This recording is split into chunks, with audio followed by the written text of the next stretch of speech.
Raghu sir, முழு பட்ஜெட்டையும் இப்போ படிச்சிருப்பீங்க அப்படின்னு நினைக்கிறேன். மதியம் பேசும்போதே சொன்னீங்க 8% வளர்ச்சி எதிர்பார்ப்பை பூர்த்தி செய்யலை அப்படின்றத மத்தியானம் சொன்னீங்க. இப்போ முழு பட்ஜெட்டை படித்த பிறகு உங்களுக்கு என்ன மாதிரியான இருக்கு கணிப்பு இருக்கு?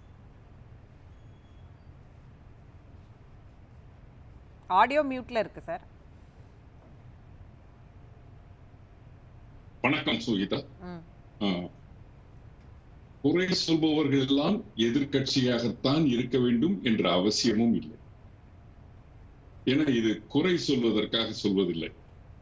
எதிர்பார்ப்புகளை பூர்த்தி செய்ததா செய்யவில்லையா அப்படின்ற சைடுல இது எதிர்பார்ப்பவர்களின் பார்வையில் இருந்து பார்க்கப்படுவது. பட்ஜெட்டை பொறுத்தவரை எனது பார்வை தொழில்துறை, சிறு குறு தொழில், புத்தொழில், இந்த 3 அம்சங்களை சேர்ந்ததுதான். இவைதான் நிதி திரட்டுவதற்கு ஆதாரமாக உள்ளவை. இந்த நிதி ஆதாரத்திற்கு, மூலதனத்திற்கு இந்த பட்ஜெட்டிலே என்னென்ன அறிவிப்புகள், என்னென்ன அவர்களது தேவை பூர்த்தி செய்யப்பட்டுள்ளது என்பதை மட்டும்தான் நம்ம பார்க்கும் பொழுது இது ஒரு கடினமான பட்ஜெட் என்பதிலே மாறுதல் கருத்து இருக்கவே முடியாது. எதிர்பார்ப்பு அனைவரிடமும் அதிகம்.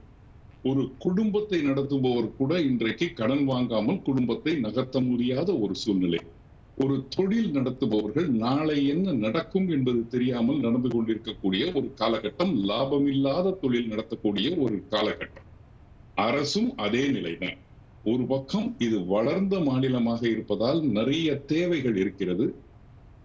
இன்ஃப்ராஸ்ட்ரக்சரல் டெவலப்மெண்ட் ஆகட்டும் அல்லது இங்கு கட்டமைப்புகளை அதிகப்படுத்துவதாகட்டும். பிகாஸ் பர் கேபிட்டா ஜிடிபி இங்க அதிகம்.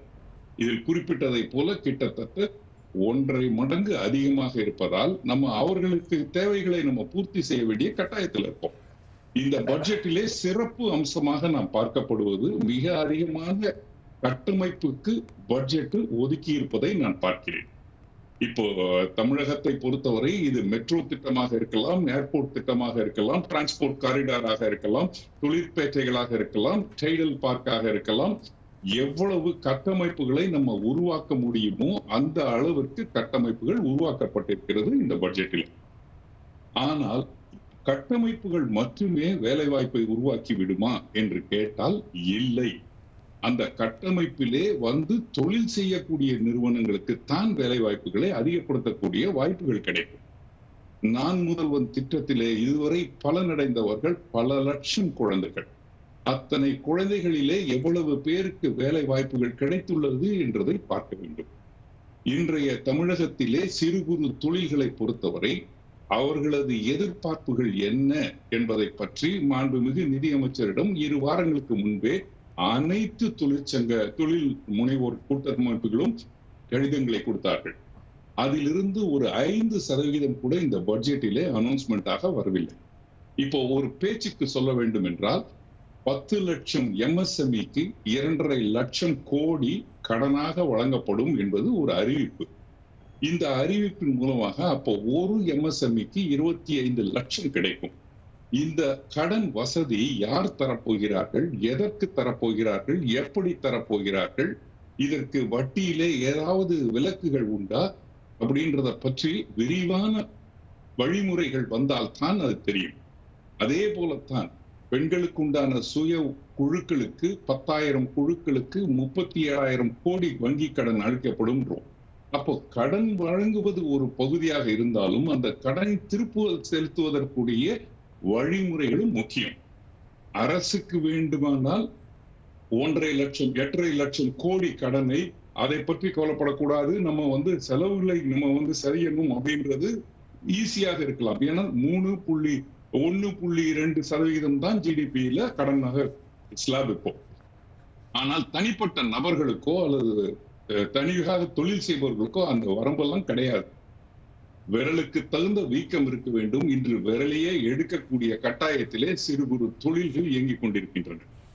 அதை பார்க்கும் பொழுது இந்த பட்ஜெட் சில விஷயங்களை சரியான கோணத்திலே அணுகாமல் போய்விட்டதோ என்ற ஒரு ஐயப்பாடு தான் எங்களை போன்றவர்களுக்கு இருக்கு.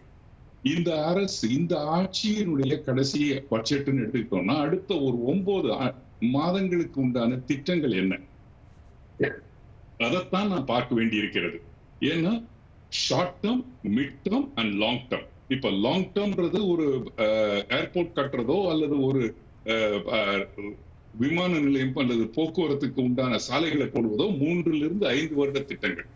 இவர்கள் அடுத்த ஆட்சிக்கு வரும் பொழுதுதான் அதை கனவு நனவாகக்கூடிய ரகு சார், திட்டங்கள். நீங்க ஆனால் சொல்றீங்க இப்பொழுது இல்லையா, தேவை. இந்த அனாலிசிஸ்ல இன்னொரு கேள்வியும் இருக்கிறது. அரசுக்கிட்ட ஏற்கனவே பட்ஜெட் குறைபாடுகள், நிதி பற்றாக்குறை இருக்கு. அவங்க பொருளாதார ஆய்வறிக்கையை கொடுத்திருக்கிறாங்க. ஏற்கனவே அரசு என்ன மாதிரி சூழல்ல இவங்க கிட்ட வந்துச்சுங்கிறதுக்கான வெள்ளை அறிக்கையை கொடுத்திருக்கிறாங்க.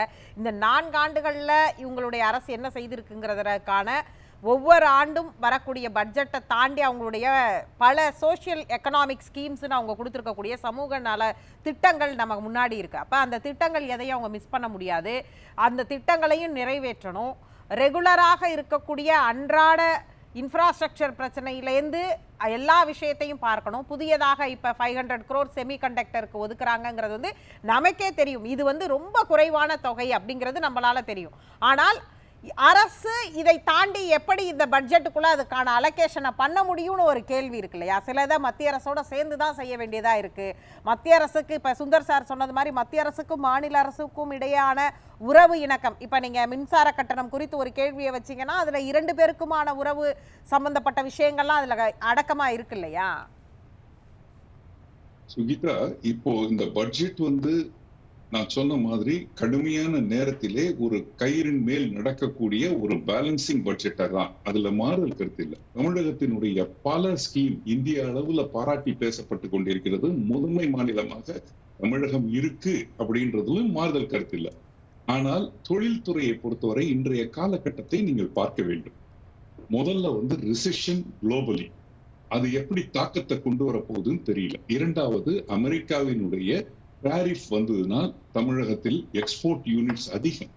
அப்ப அவைகளுடைய பாதிப்பு எப்படி இருக்க போகுதுன்னு தெரியல. இன்று இருக்கக்கூடிய 8% வளர்ச்சி அடுத்த ஓராண்டிலே 10% மாறுவதற்கு என்னென்ன செய்ய வேண்டும் என்றது ஷார்ட் டேர்ம் மெஷர்ஸ். இப்ப அதுல இருந்து எப்படி நம்ம அந்த ஷாக்ல இருந்து நம்ம எப்படி இந்த பட்ஜெட் மூலமா காப்பாற்ற போகிறோம்ன்றதுதான் முக்கியம். நான் சொல்ல வந்தது என்னன்னா, இதுல அலோகேஷன் ரொம்ப கம்மின்றது தெரியுது. ஆனா அந்த அலோகேஷனை இன்னும் நம்ம அதிகமாக கரெக்டாக உபயோகப்படுத்தி இருக்கலாமே என்பதுதான் எனது பதில். நான் சொல்ல வர்றது இப்போ இந்த மாதிரி ஷாக்காரவங்களுக்கு எப்படி நம்ம குயிட் எடுக்க போகிறோம். இப்போ மத்திய அரசிலிருந்து வந்த பட்ஜெட்ல இருந்த சில அறிவிப்புகள், அதே அறிவிப்புகள் இந்த பட்ஜெட்லயும் இருக்கு. ஏற்கனவே கொடுக்கப்பட்ட அறிவிப்புகள். இப்ப ஃபார் எக்ஸாம்பிள் கிக் ஒர்க்கர்ஸுக்கு நம்ம மெடிக்கல் ட்ரீட்மெண்ட் தரோம், அந்த அடையாள அட்டை தரோன்றது இந்த பட்ஜெட்ல தான் இப்போ ஒன்றிய அரசுல இருந்து வந்தது. இப்ப அதையே நம்ம ரிப்பீட் பண்றோம். அதே நேரத்துல 2000 குழந்தைகளுக்கு வண்டி வாங்குவதற்கு 20,000 ரூபாய் கொடுப்போம் என்பது நிச்சயமாக ஏற்புடையதாக இருக்க முடியாது. இதற்கு வழி என்ன அப்படின்னு பாத்தீங்கன்னா, 20 லட்சம் பேர் அந்த டெலிவரி ஏஜென்ட்ஸா இருக்கிற இடத்துல 2000 எப்படி செலக்ட் பண்ணுவீங்க? 20,000 ரூபாய் எப்படி கொடுப்பீங்க? அதற்கு பதில நம்ம என்ன பண்ணிருக்கலாம், சப்போஸ் அந்த மாதிரியான வெஹிக்கிளுக்கு டீ போர்டு வெஹிக்கிளா கொடுத்துட்டு அதனுடைய ரெஜிஸ்ட்ரேஷன் காஸ்ட்டை வே பண்ணுங்க, அல்லது டிக்கில் இருந்து லோன் கொடுங்க, அந்த இன்ட்ரெஸ்ட் கொஞ்சம் சப்சிடைஸ் பண்ணுங்க. 2000 பேருக்கு மட்டும் ஏன் ஃப்ரீயா கொடுக்க வேண்டும்? இன்னும் நிறைய பேருக்கு கொடுக்கலாம் என்றுதான். எப்படி கொடுக்கிறோம் என்பதுதான் யோசிக்க வேண்டிய விஷயம். அப்படி யோசிக்கப்படும் பொழுது இன்றைக்கு கட்டமைப்பு மட்டும் தேவையில்லை. ஏற்கனவே இயங்கிக் கொண்டிருக்கிற தொழிலகங்கள், மத்திய அரசினுடைய தகவல் என்ன சொல்லுது? ஒரு 9,000 MSME தமிழகத்துல க்ளோஸ் பண்ணிட்டாங்கன்னு சொல்றோம். அப்போ அந்த 9,000 MSME ஏன் க்ளோஸ் பண்ணாங்கன்னு பார்த்து அவங்களுக்கு ஒரு ரீஹாபிலிட்டேஷன் ப்ரோக்ராமா நம்ம ஒரு ஸ்கீம் கொண்டு வந்திருக்கலாம். புத்தொழில்களுக்கு நாம் கொடுக்கும் முக்கியத்துவம் இயங்கிக் கொண்டிருக்கிற, நலிந்து கொண்டிருக்கிற தொழில்களுக்கு கொடுக்கவில்லை. அதே மாதிரி R&Dல கான்சென்ட்ரேட் பண்ணிருக்கலாம். ஒரு தொழிலை விட்டு மற்ற தொழிலுக்கு மாறுவதற்கு உண்டான டிரான்ஸ்பர்மேஷனுக்கு ஃபண்டிங் கொடுத்திருக்கலாம். ஸ்கில் டெவலப்மெண்ட் இன்றைக்கு தொழில் முனைவோர்களுக்கும் அதிகமாக இருக்கிறது. அதை ஒற்றுக்கொண்டுதானே ஆக வேண்டும். ஒரு ஆட்டோமேஷன் ஆகட்டும், ரோபாட்டிக்ஸ் ஆகட்டும், புது புது தொழில்களின் வளர்ச்சி ஆகட்டும், இன்னும் தொழில் முனைவோர்களுக்கே அந்த அறிவு போதுமானதாக இல்லை. அப்ப அதை பற்றிய அடிப்படை அறிவு அல்லது நாலேஜ் இவங்களுக்கும் கொடுக்க வேண்டும். நம்ம பேசிக்கிட்டு இருந்தோமே, ஒரு நாலேஜ் சிட்டியை உருவாக்க போகிறோம். இது ஏற்கனவே குஜராத்ல கிஃப்ட் சிட்டியாக இருப்பது தானே, மிக சக்சஸ்ஃபுல் என்டர்பிரைசஸ் தானே. அத மாதிரி சேட்டலைட் டவுன் சென்டர்ன்றது புரிதே அல்ல. இந்தியாவிலே பல இடங்களிலே சேட்டலைட் டவுன்ஷிப்ஸ் வந்திருக்கு. இது ஒரு உபயோகமான ஒரு மாடல் தான் அது. ஆனால் அதை செயல்படுத்துவது இந்த அரசின் போது முடியாது. அடுத்து வரக்கூடிய அரசு தான் அதை செயல் வடிவம் கொடுக்கக்கூடிய அரசாக இருக்க முடியும். நான் கேட்பது இன்றைய காலகட்டத்திலே 8% 10% நமது வளர்ச்சியை கொண்டு போக வேண்டும் ஓராண்டிற்குள். அப்படி என்றால் என்ன செய்திருக்கலாம்? அடுத்த ஓராண்டில் நான் செய்வது என்ன? நான் திரும்பி இந்த ஆட்சிக்கு வந்தால் அடுத்த 5 ஆண்டுகளில் நான் செய்ய போவது என்னன்னு இந்த பட்ஜெட்டை இரு பகுதியாக பிரித்திருந்தால் நம்ம அனலைஸ் பண்றதுக்கு வாய்ப்புகள் இருந்திருக்கும், ஏற்புடையதாக இருந்திருக்கும். We have assumed that we will continue to be in the power. அந்த எண்ணம் சில நேரங்களிலே ஒரு மிகப்பெரிய ஒரு தாக்கத்தை ஏற்படுத்திவிடும். அந்த எண்ணம் கூட உழைக்க வேண்டும், அதற்கு மக்களின் நலனை பாதுகாக்க வேண்டும் என்பது குறிப்பாக தொழில் முனைவோர்களினுடைய வாழ்வாதாரத்தை மீட்டெடுப்பதிலே கவனம் செலுத்த வேண்டும்.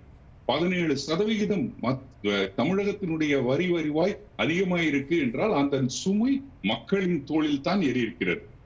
இன்ஃபிளேஷனை கட்டுப்படுத்த முடியாமல் தான் மக்கள் நடந்து கொண்டிருக்கிறார்கள். அப்போ மத்திய அரசு செய்ய தவறியதை தமிழக அரசு இந்த பட்ஜெட் மூலியமாக செய்திருந்தால் மிக சிறப்பான பட்ஜெட் என்று இந்த பார்வையிலும் சொல்ல முடியும். பெண்களுக்கான திட்டம், குழந்தைகளுக்கான திட்டம், மற்ற முதியோர்களுக்கான திட்டம், 3ஆம் பாலினத்திற்கான திட்டம், இவை எல்லாமே எழுந்து நின்று கைத்தட்டப்பட வேண்டிய திட்டங்கள்.